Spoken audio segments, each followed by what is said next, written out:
Okay, now we're going to go into our printing preferences for the ET2720. So again, you just go to your printer and scanners, and then you're going to click on the printer that you want to do, and then you're going to click Manage.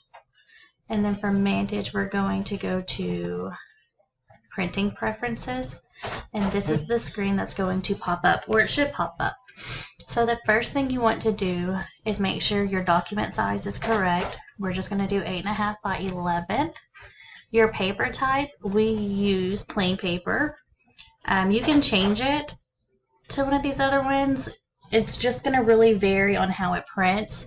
I recommend doing a print on each one and seeing which one you like better. Oh, there we go. So the next thing you're going to do is make sure this says color.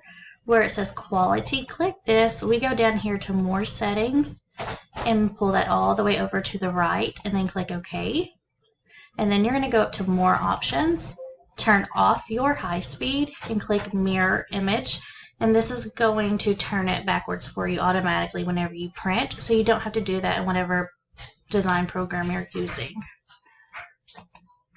And then you just hit OK, and then you're done setting up your preferences.